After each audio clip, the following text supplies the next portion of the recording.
If you don't see God in all, then you don't see God at all.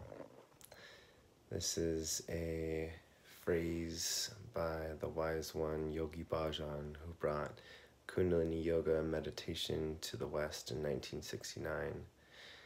When I hear these words, it brings to mind the way that I have devotionally surrendered and allow myself to bear witness and connect to all of life as sacred. And earlier today was the Super Bowl, and it was so fascinating being around some family and friends, and Tom Brady, the super stud quarterback, who's got 5 Super Bowl championships, and the Patriots, they've been in the Super Bowl for consecutive years in a row, and it's just very fascinating seeing everyone vote against them. And instead of voting for what they want, they're voting against them. And so kind of coming back to this idea of, if we don't see God in all, then we don't see God at all. How can we be able to focus on what we want instead of pushing away what we don't want?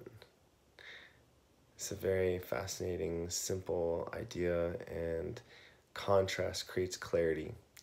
And when we see something within someone else that we desire, or perhaps we experience a tinge of envy or jealousy, we can be able to come into a space of like checking in with ourselves and being able to transform that into a sense of admiration or appreciation and love of another and their skill, and be able to really focus on what we do desire. And so in this case today, watching the Eagles win their first Super Bowl championship, and they were the underdogs, and they came off and they made it happen.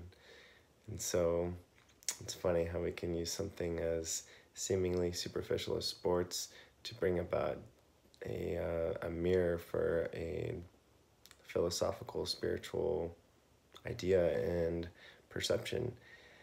And so on this lovely sacred Sunday, technically it's actually a miraculous Monday morning at this juncture, I just wrapped up getting myself prepped and ready for this next week, headed back south to San Diego, and honoring my commitment to myself to do a YouTube video every Sunday, or while I'm awake on Sunday. And so here we are, leaping into love, into fiercely following my guidance, and in this moment invite us all to take a deep unifying inhale and a sigh of relief, and to take a moment to think of why you love yourself, what makes you different and unique. And I invite you to take a moment after this video to really sit with that, and to think of why you love yourself, and to feel it, and to allow that juicy, yummy feeling to spread through your entire body. And may you have a beautiful, blessed remainder of your day. May your footsteps be prayers for the planet. May you flow in the path of least resistance, choosing ease and grace, allowing your presence to open up hearts, for your words to open up minds, and for your eyes to allow blessings to come to you and through you, to allow the radiant frequency of love to shine. You are safe to burn your brilliance for the benefit of all. Aho, Amen, Ashe, Namaste.